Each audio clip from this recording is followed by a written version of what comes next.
don't countdowns make things just seem so much cooler? I don't know. I thought I'd give that a shot. How's everybody doing on this Wednesday evening? Tom Young here live from my house, from my man cave again.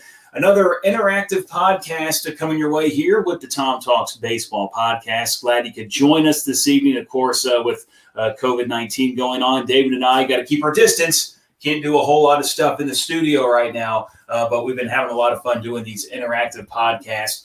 A couple things I want to say. First of all, we are live in 3 locations tonight. You can catch us, as always, on our Facebook page, just like Tom Talks Baseball Podcast on Facebook.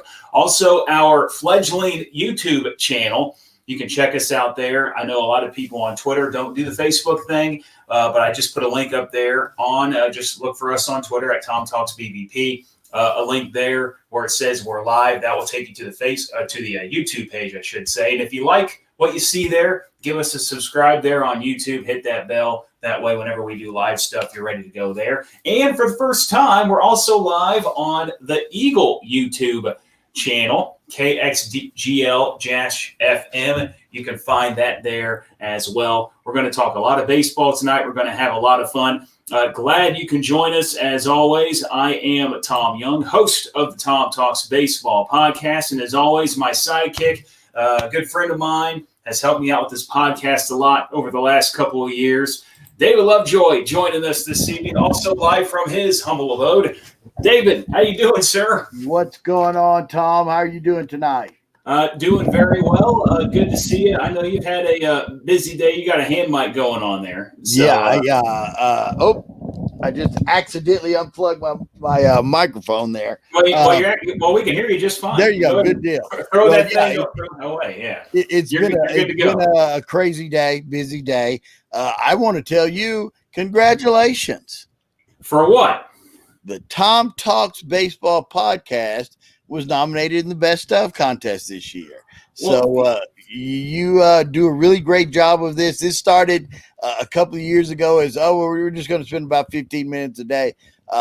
If you ever heard the first podcast, it was Tom by himself, and he didn't like it. No one heard that except me, and it went straight to the trash can. So there's no copies of that one? No, not at all. On, man. There ain't no cloud in the world that has that show on it. It was awful. But yeah, go ahead. Passion for the game and your attention to detail has made this podcast what it is. It's a great site for people who love the sport of baseball, who love the conversation of baseball, and it's all in fun. You know, we don't take ourselves too seriously. We're no experts. We admit to that every day, even though I did pick a couple of winners last year, the Tampa Bay Rays. And so. But we've got 60 games to do it this year.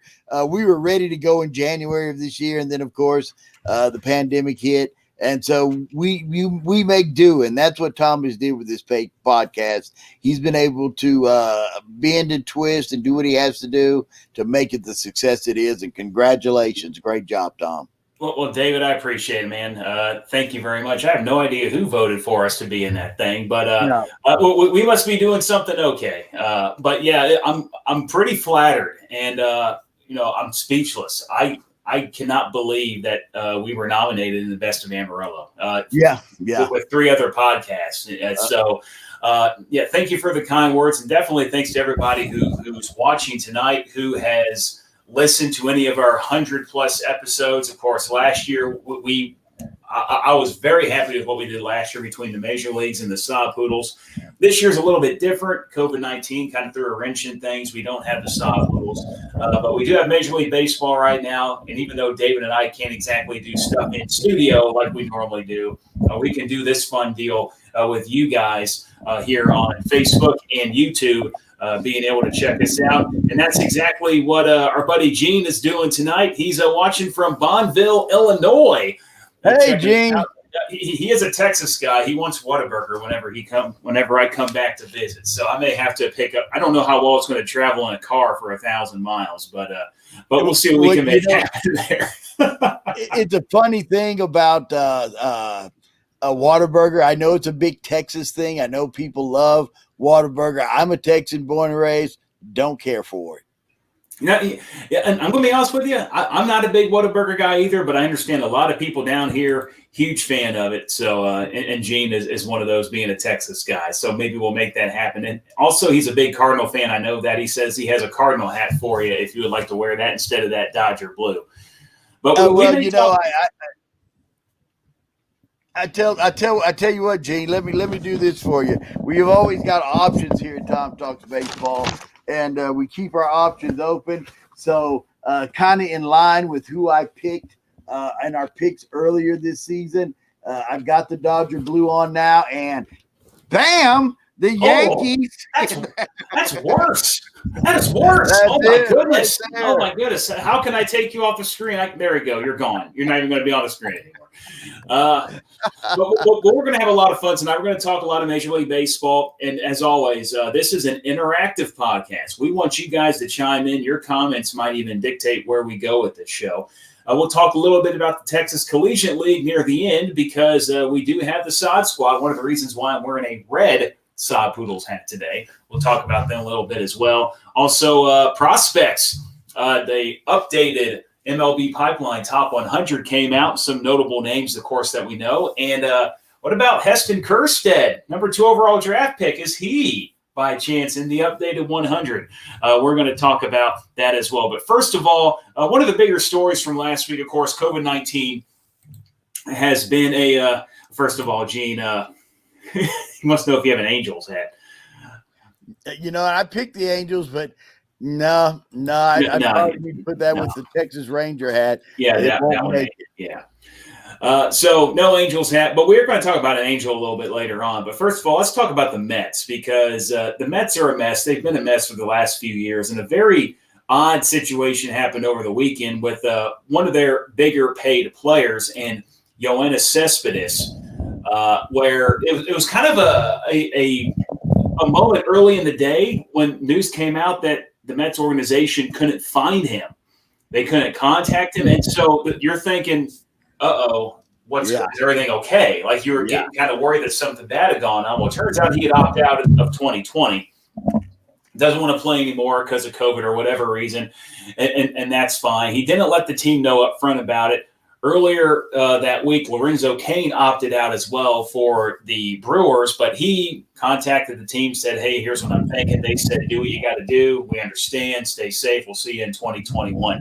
But what do you think of this situation with Cespedes and the Mets, David?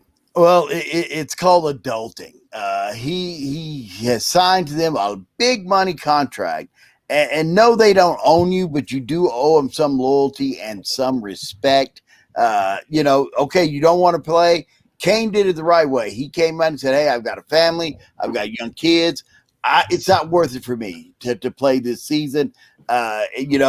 Injury, whatever it is, whatever they're worried about. But just to disappear and not tell anybody and not return calls, for me, I'd cut ties with the guy. I mean, he's been a headache since he's, for a long time. I won't say day one, but he's been a headache. Think about it. Not too long ago, the Mets were a series away from the World Series against the Cubs, and now they've just fallen. I mean, they have the one manager in the league who probably has a 0-0 record, never played with the cheating scandal. They've just been a mess. I don't know if it's the front office.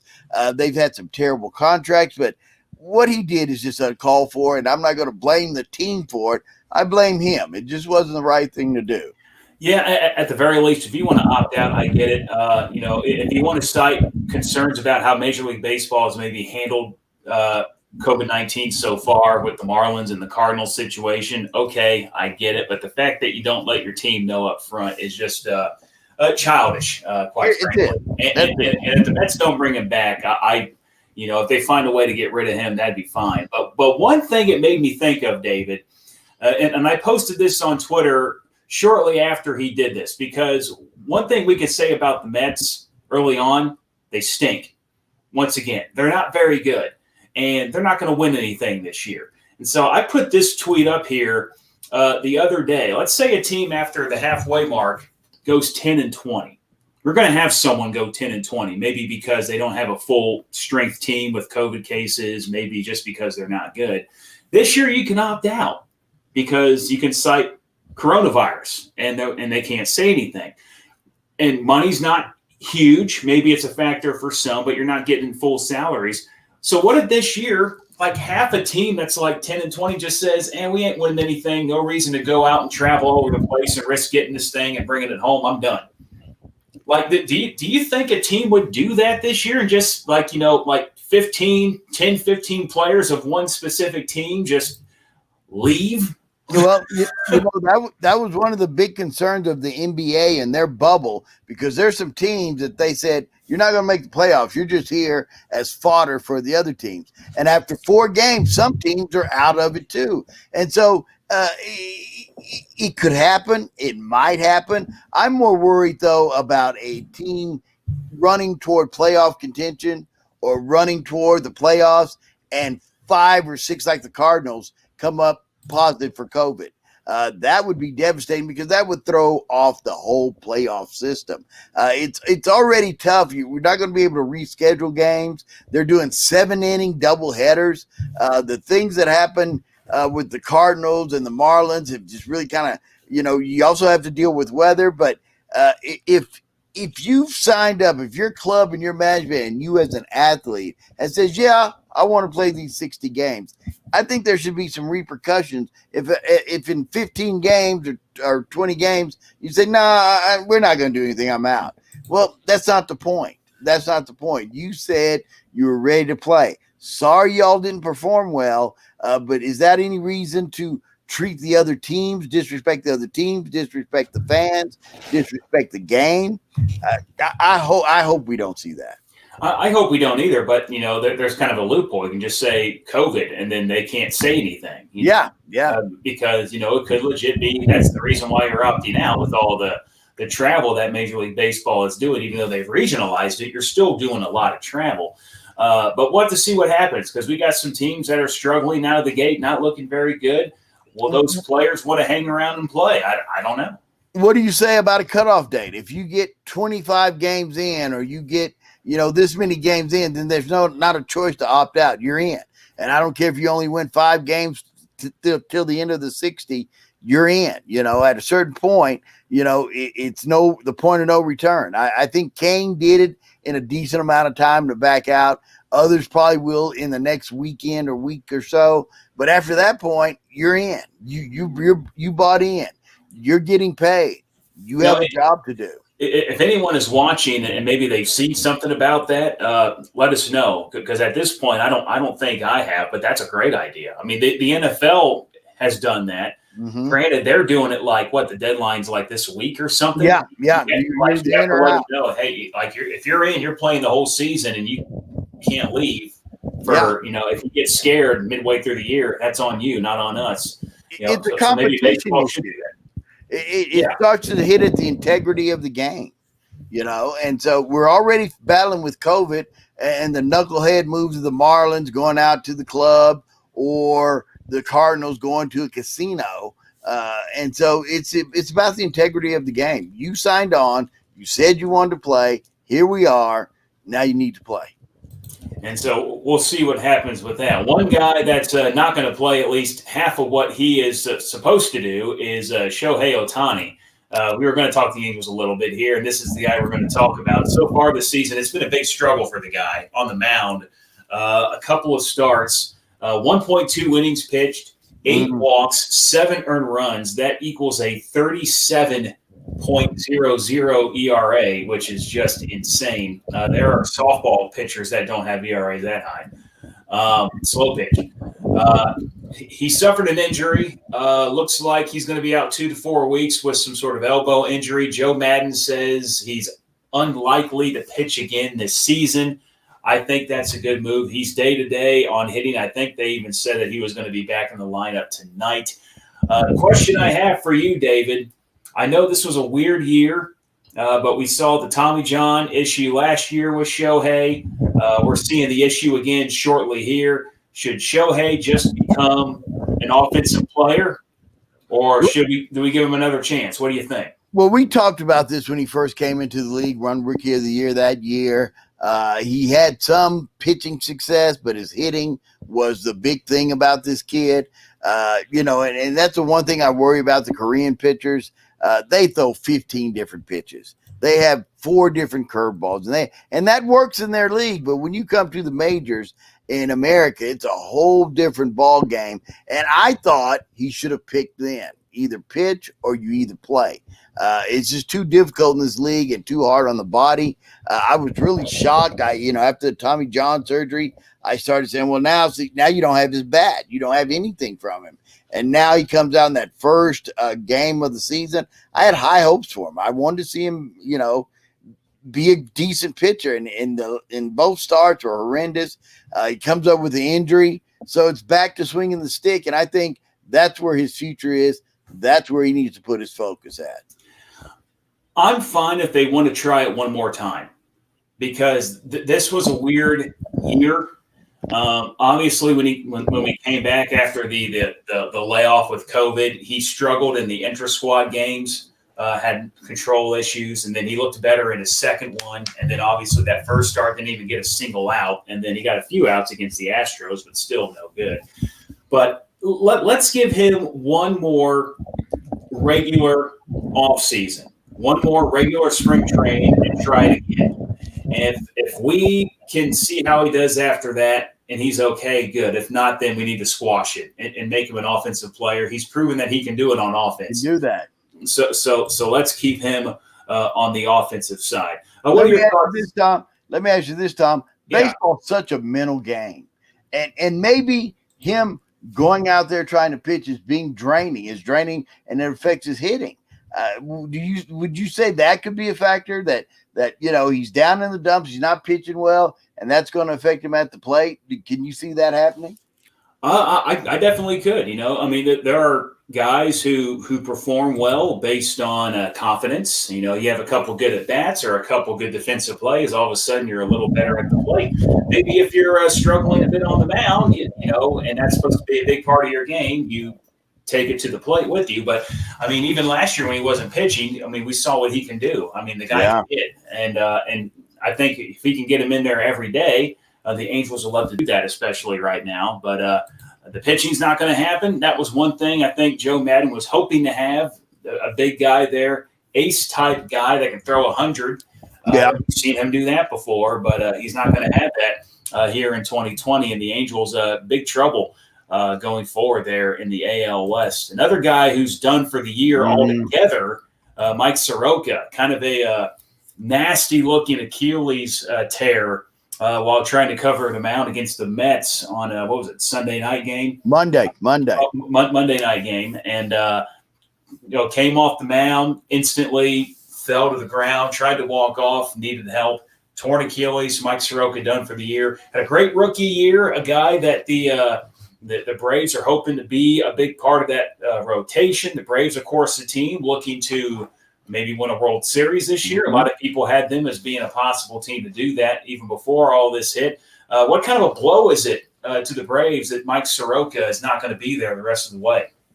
Well, if there was one chink in the Braves' armor, it was starting pitching, and Soroka had proven to be a worthy player there in that position last year. Surprised some folks, and the staff kind of rose, and now, as the odds-on favorite, or a lot of people's favorite, or lead dog for the championship. Boy, this is a hard one. I just happened to flip some channels, and I turned over to that Mets game, a Braves game, and saw it.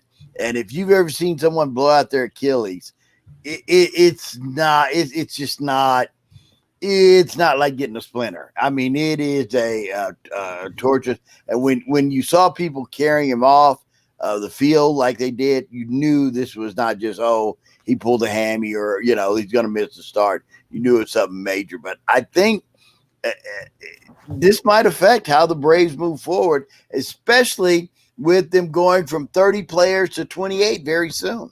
You're going to have to make some decisions, especially on that pitching staff.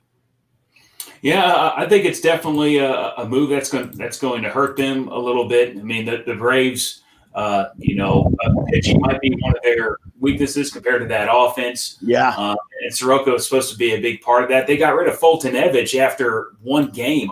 Fulton-Evich, an all-star 2 years ago, he had a rough postseason. He had one great game against the Cardinals in the postseason, a rough one other than that, has a bad game, and you're gone. Kind of amazing that they just let go of him just like that. And Gene, speaking of Fulton-Evich, wants to know what happened there. Wondered if he was hurt. Maybe. I think 2018 was just kind of a lightning in the bottle year. I don't know if he was really one of those guys that was poised to be a year in, year out all-star type pitcher, because he didn't really look like he was leading up to that. He just kind of came out of nowhere and was great one year. Yeah. And then last year kind of came back down to earth. And I think one thing I was hearing about him, David, was that his velocity was down. Yeah. And I think he had an injury or something last year, came back. The velocity was significantly down. They saw it kind of uptick a little bit in September, struggled in the postseason. But then when they came back after COVID, the velocity stayed down. His first start stayed down. And I think they realized that this is what he is now. He's not going to be that guy that can be an all-star like he was in 2018. Let's move on from him now before he does us more damage. And I think that's just kind of what they saw there. But you don't have him. You don't have Soroka now. I was really shocked by that because, in baseball, they usually let a pitcher work through some things, one or two bad starts, maybe drop him down. There's no minors to drop him down to this year. So that's an issue. And especially with this late in the season, I was just shocked. It's like he's a field goal kicker and he missed one. And, it's like, no, we got to get a new guy in here. With pitching at a premium in this short season, I was kind of shocked by that move. Yeah, you talk about the missing the field goal. You just reminded me of Robbie Gould and the Bears. I know it's a baseball podcast, but that dude missed like a few kicks in one preseason game. The Bears said, you're done. Now he goes and he's great with the 49ers. Exactly. Because that was an overreaction and the Bears can't find a flippant kicker. But that's a whole nother podcast and a whole nother situation. Mike Soroka, 0-1, a 3.95 ERA and 3 starts this season. Was struggling a little bit, 7 walks in 13.2 innings, but definitely a guy they were hoping to have on their team all season. Once again, this is an interactive podcast. If you put up a comment that I like or find interesting or related to the show, as you've seen here, I've been popping them up here on the screen. So feel free to join the show. Tune into what David and I are talking about. We are live tonight on the Tom Talks Baseball Podcast Facebook page. You can find us there, as always. Our brand new YouTube channel, started it a long time ago, got away from it, but now that we have this fun little program, we're bringing it back, and you can catch live podcast on our YouTube page. And tonight, for the first time, on 100.9, the Eagles YouTube page, kxgl-fm on YouTube. And the cool thing about that, regardless of whether it's Facebook or YouTube, you can join us and check out the comments and be a part of the show, add comments, because we can throw those things up. And Chance put a story up here. It's just a link, so I'm going to have to go check it out, but you can just read what it says. Max Scherzer exits with injury versus Mets. And just sidetrack. So with this thing that he just put up, one thing, now I haven't watched a lot of Korean baseball, I will say, but we had that come over here to ESPN because we had a baseball void in this country. But one thing people have said was that because of the way they weren't able to properly prepare for the season, they saw an uptick in injuries. And, we see this deal with Soroka. I don't know if, a torn Achilles has anything to do with, a lack of spring training, but we're seeing guys miss some time. Now you're seeing Scherzer exit. Do you think more injuries are coming? Do you think it's just a fluke? But what do you think? Do you think the weird spring training season is going to lead to more injuries? What do you think? That has to, especially with the pitcher, because it's a routine. They start long tossing around, December, January, start building up their strength, start putting in the road work, getting their legs strong. And then, they report by Super Bowl month. At the end of February, they're reporting to camp with catchers. And so it's a build up to build your arm up for that type of, for a season. This one started and stopped. I'm sure guys still worked out, but there's nothing like getting in there, getting on a real mound and firing at real batters. So it might be a little bit overworked. They jumped in too soon. You are seeing a rash of injuries. You're seeing some poor performances, but you're also seeing some pretty decent performances across the league from pitchers. So, you want to say it's because of the long layoff and the lack of a true spring training, and different players react different ways. Some people's bodies can handle something, others, that's it. They're blown. That season's over, and so you worry, especially the one thing we found out when the Sod Poodles first came to town, and we went down for media day.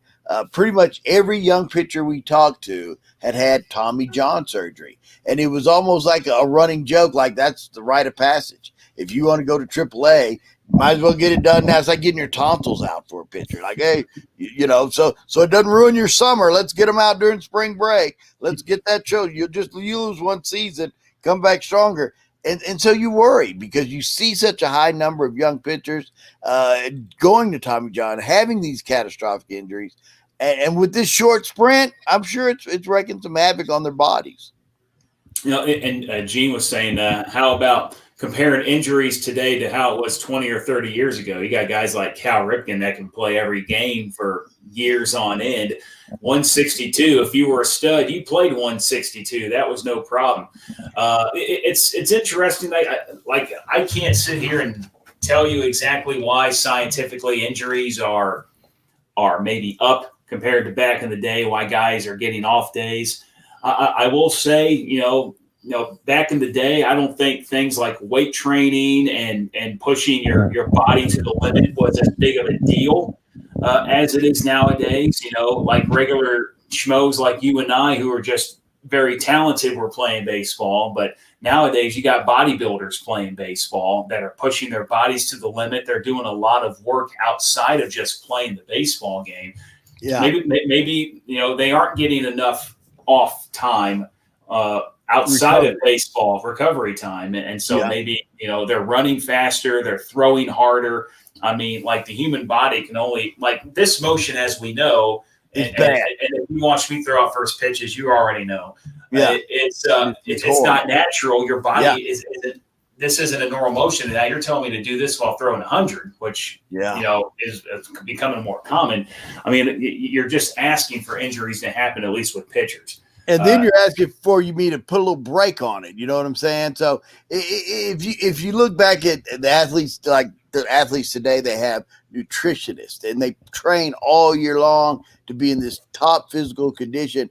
I can remember back in the 70s, my grandmother lived in Dallas, Texas. And that was back in the day when the insurance man would come to your house to pick up your payment for your life insurance, whatever, your house insurance, whatever.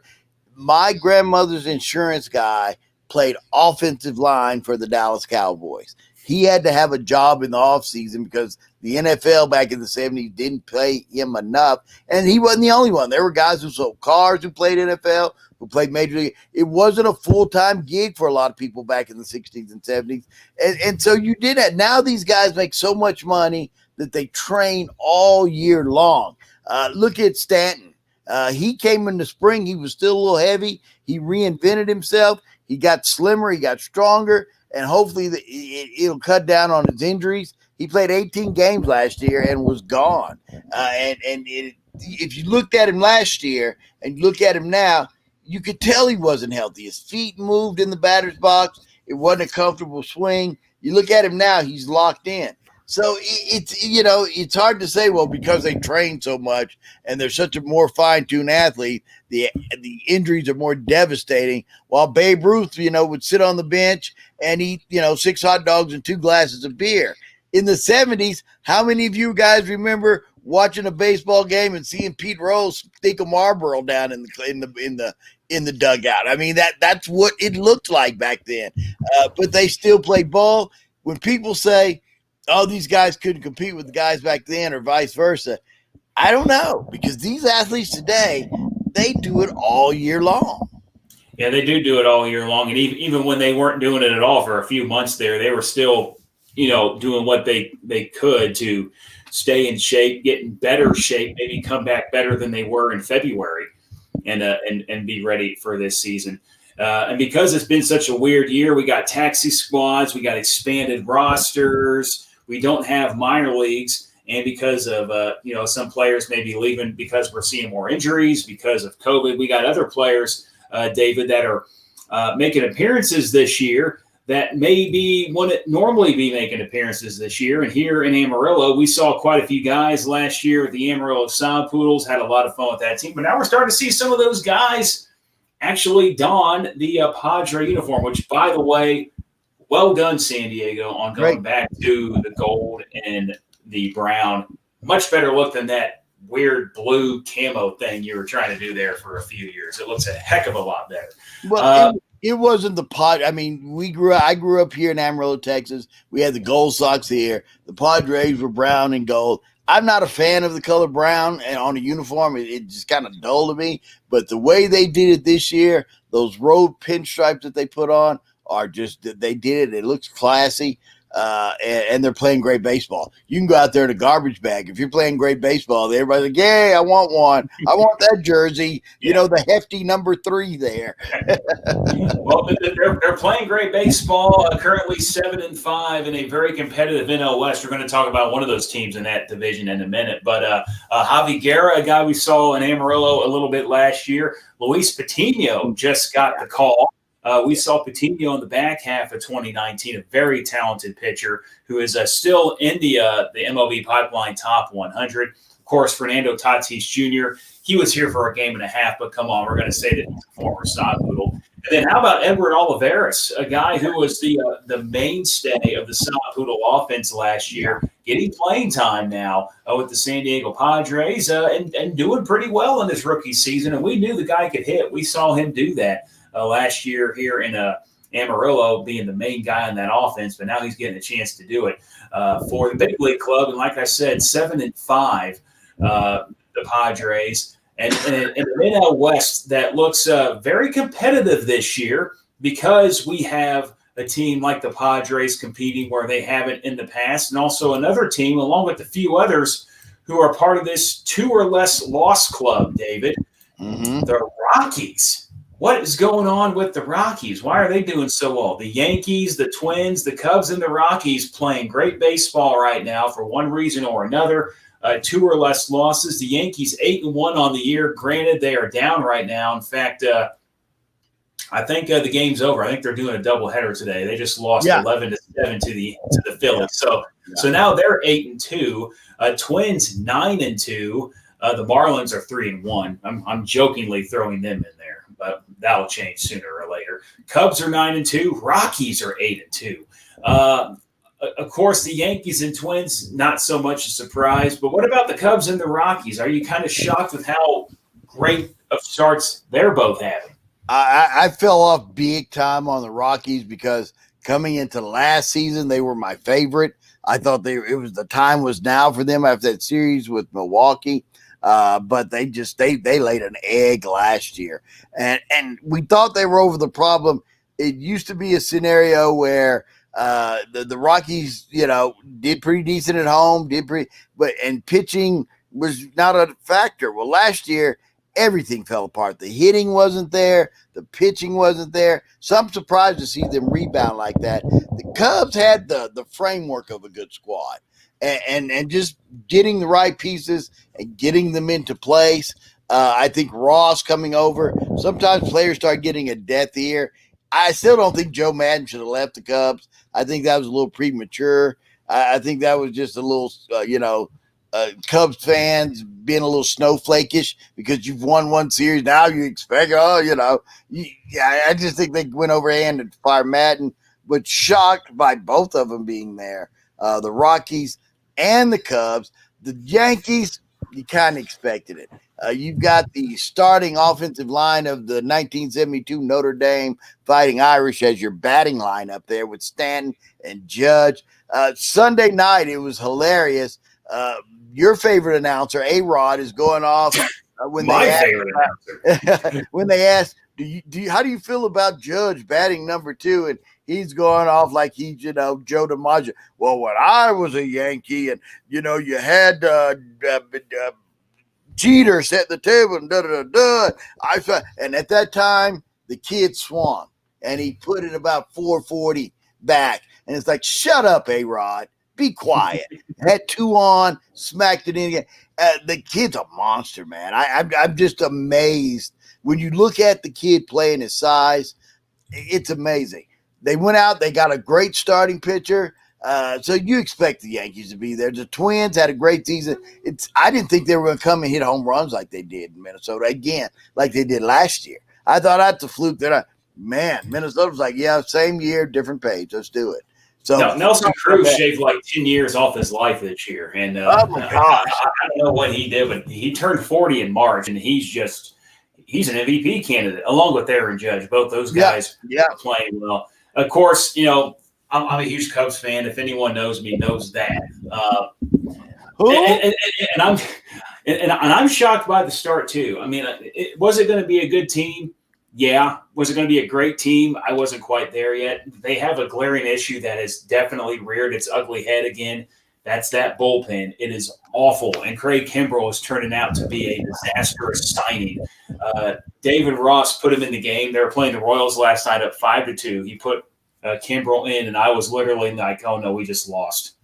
Like, we're up by 3, and I felt like we lost the game. And he went ahead and got 2 guys on base, and at that point, Ross took him out and brought in Ryan, and he ended up, those 2 guys that Kimbrell got on scored to make it 5-4, made it scary, and then we were still able to win that game. But the bullpen's a big issue. The starting pitching's been great. The competition's been a little weak.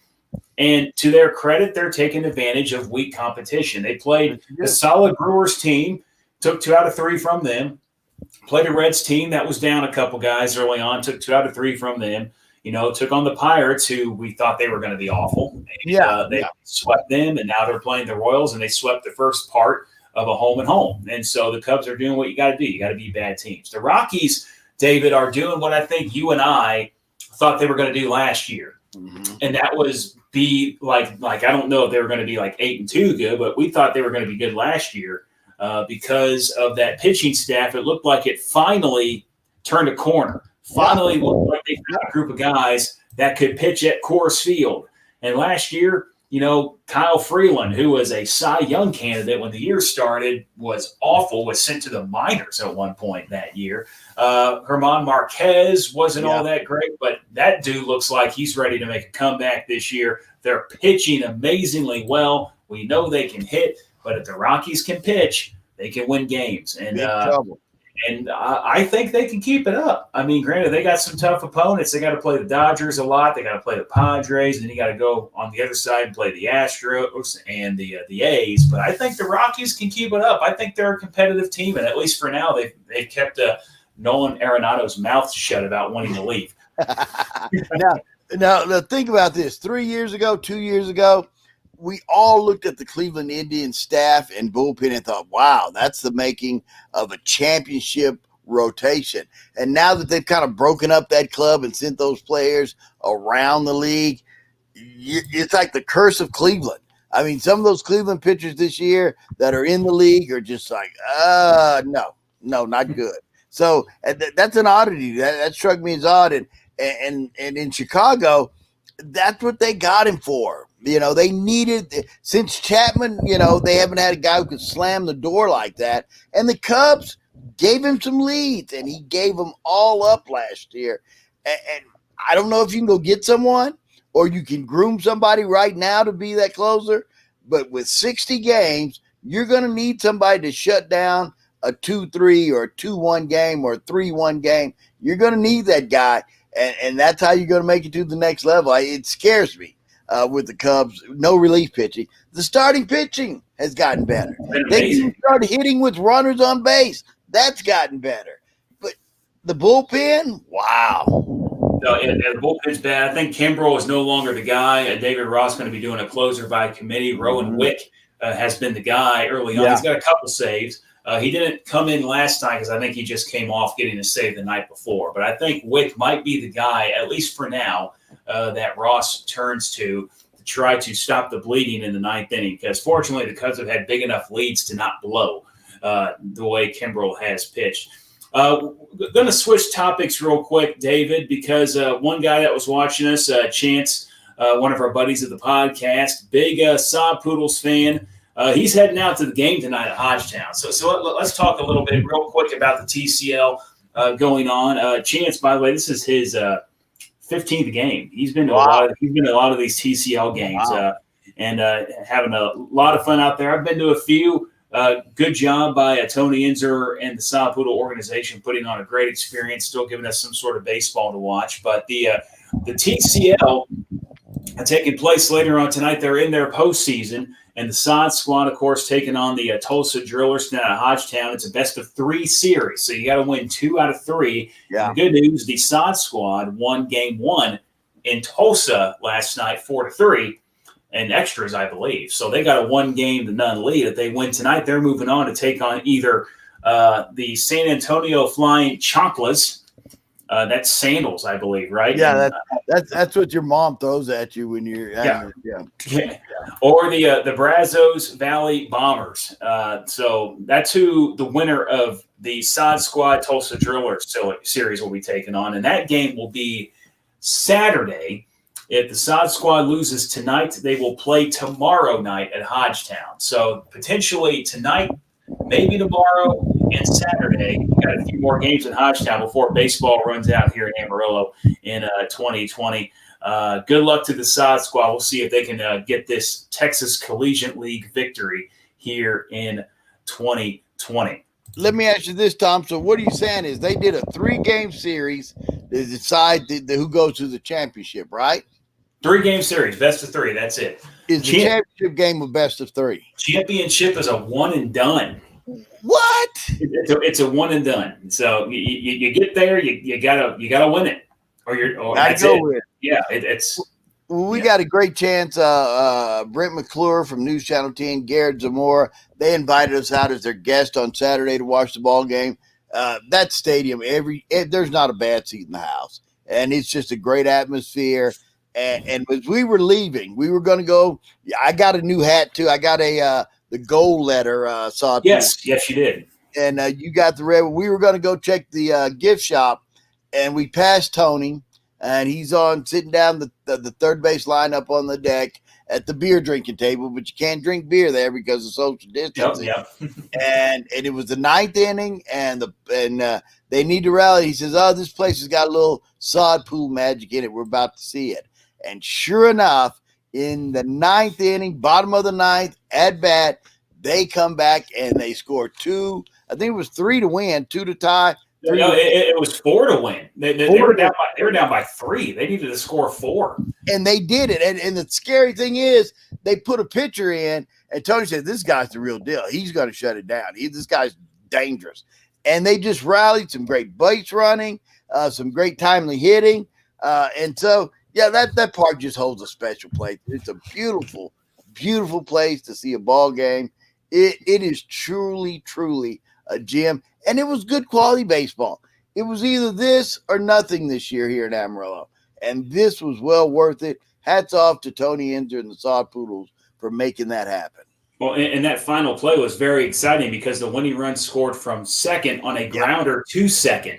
It was one where the second baseman kind of booted the ball, made an error, but instead of going to get it, kind of like, I don't want to say put his head down, but he just relaxed, and the runner took off from home, and then the second baseman had to rush, play at the plate, slide head first, safe, unbelievable way to end that game. But we'll see if the Sod Squad can move on to the championship game, one and done if they do, and that's going to determine who wins the Texas League Championship. Back to Major Leagues, Gene says the Cardinals have a great bullpen. I agree. They haven't given up a run in about a week. Wow.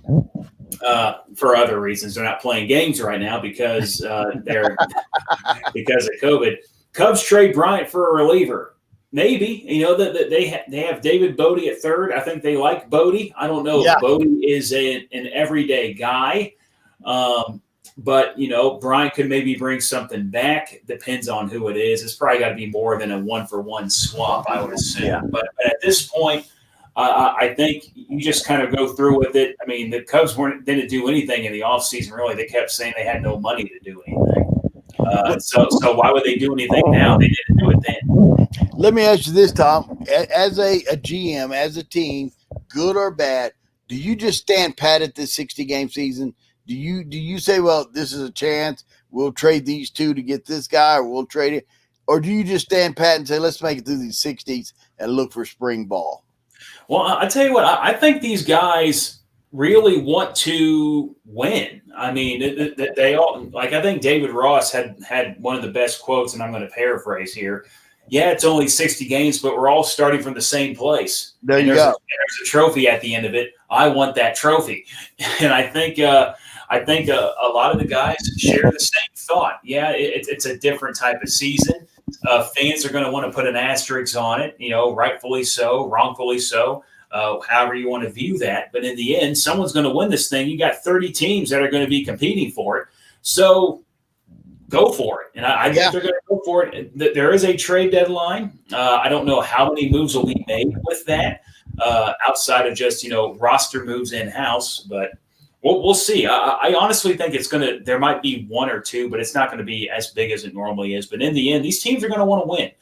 There's no doubt about that. And they're going to take it seriously enough. And whoever wins that title, they're not going to see it as a tainted season. They're going to say it was one that they earned it. And I'm going to agree. It's not. That you still got to beat 29 other teams one way or another. It's done a little bit differently. How about baseball, the future, David? Real quick. Top 100 prospect updated list came out. Some very notable names on here, guys that you've seen before. A very interesting list. A few things I was looking for on here. Of course, the number one still Wander Franco of Tampa Bay, the young shortstop there. Dodger middle infielder who we saw in Hodgetown a little bit last year, Gavin Lux of the Dodgers. He just caught fire in the second half of the season, went up to Oklahoma City, caught fire there, and actually was on the team tail end of 2019. Luis Robert, White Sox outfielder, number 3, who's doing it at the big league level right now, had a 4-hit game the other night. Rookie of the year candidate. The dude looks legit, hit a home run in inter-squad games while falling down. I mean, the dude's got incredible power. Adley Rutschman, the catcher for the Orioles, he's been there the last couple of years, a big draft pick for them. Mackenzie Gore, number 5 on the list. Guy we saw a little bit at Hodgetown last year, a big lefty pitcher. And some other notables at number 6, Joe Adell made his major league debut this week with the Angels, big power bat for them. Corner infielder Spencer Torkelson, number 7 on the list. He was the number 1 overall pick by the Tigers this year. Some guys that we would have maybe seen at Hodgetown had the season not come to an end or never begin.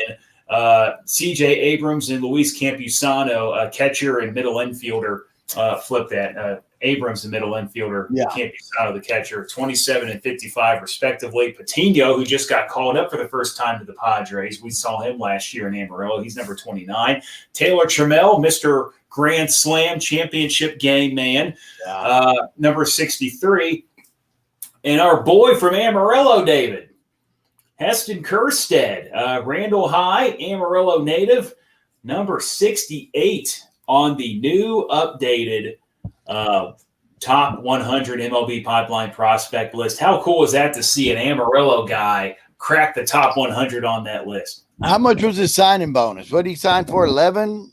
I think it was like 7 or 8 mil. It was a good chunk. Dude's doing well. You said something very, very cool and important when you said some of these guys we could have seen this year in Hodgetown. Some of these guys we will see next year playing in Hodgetown or visiting, and that's the great thing about having the affiliation, the number, the farm team, AA. Is that the talent you can see. And even when people go to rehab, we saw George Springer in Amarillo last year. It's just amazing the talent you're going to see. And it has made me take a closer look at the pipeline. I've always been one of those people. I never understood people who didn't like college basketball or didn't like college football, but they loved the NFL, they loved the NBA. I've always loved college baseball. I've been watching the College World Series when it was an afterthought on ESPN, the minor leagues, paying attention to the players of the minor leagues. You see that glimpse. You see that, like, that guy's going to be a star. That guy's going to be awesome when he gets to the next level. And it's just so exciting to see these young players. It really is a neat aspect of the game that bringing the sod poodles here to town, it's opened up another door for us to see this great talent. And the kid Heston Kerstead from Amarillo. Wow, man. Guys. Yeah. Number 68. He's known as a power guy, big lefty. Was playing at University of Arkansas and was on his way to having a monster junior year. I think junior year. Played but 12 games, and then COVID hit, and the college season came to an end. Would probably be in some sort of rookie ball or something right now, but because of all that's going on, it's got to be a good question. What are these guys doing? Are they just kind of on their own, doing their own thing? Because they're not playing games. No. I mean, and he's not on the taxi squad, the 60-man player pool. So what are some of these guys doing? Who knows? But he'll be playing next year. Yeah, and we looking at the draft, coming into the draft, we thought maybe this guy could go anywhere from number 9 to fall back to number 15, anywhere in those we thought. And bam, number 2. I mean, it was just like, whoa. Yeah, that was unexpected. After the one that everyone thought was going to go number 1, Torkelson, then boom, here comes Kerstead. That shows you how much Baltimore wanted the guy. That they ignored all that other stuff and said, there's something about this guy we like. And of course, Baltimore, a team that needs to build towards something, and they want Heston Kerstead to be a big part of that. So very happy for the guy. Got paid rather handsomely after that draft pick, and at some point he's going to be able to take the field and hone in on his craft. And someday we're going to see him hitting bombs off that warehouse in Camden Yards. There you across go. the street there, being the big old lefty. But just I think we're going to wrap things up here. We're about 6:15 right now, local time. These 6 o'clock games. The whole point of this, I want to get out of here so you guys can go watch that baseball, that early evening baseball. Just want to talk some baseball with you guys. And thank you very much for joining us. Thank you, Gene, Chance, for checking us out tonight and leaving comments, and others who have popped on by periodically. Once again, we're going to be doing this probably for the rest of the regular season. We're going to do these Wednesday evening podcasts. I think this is a good time for David and me, very busy right now with all that's going on. Some fun projects that are working on. Hush, hush. I'm not going to say anything. Don't worry about that. But I think this is a good time right now for David and me to hop on. So as always, like us on Facebook. Tom Talks Baseball Podcast. Check us out now on YouTube. Also, Tom Talks Baseball Podcast there. And we're going to start streaming these to the Eagles YouTube page, kxgl-fm. David, any final words before we get out of here tonight? Go out, enjoy some baseball. I hope we can make the whole 60. It'll be very disappointing if we don't. It's giving us something to do. It's giving us something to look forward to. If you're a baseball fan like Tom and I, it's even if your team's not doing well, it's just great to see a ball game. It was great to go to the park Saturday with you to spend time, and that's what it's about, man. Baseball, you gotta love it. Gotta love it and enjoy it while you got it, because who knows when COVID's going to take it away here in 2020. Let's hope we can get through all this. We shall see. But David, thanks a lot, man. And thank you, as always, for listening/watching the Tom Talks Baseball Podcast. I'm Tom Young. I'm David Lovejoy. There you go. And we will talk to you again next week on the podcast. Everybody have a wonderful evening.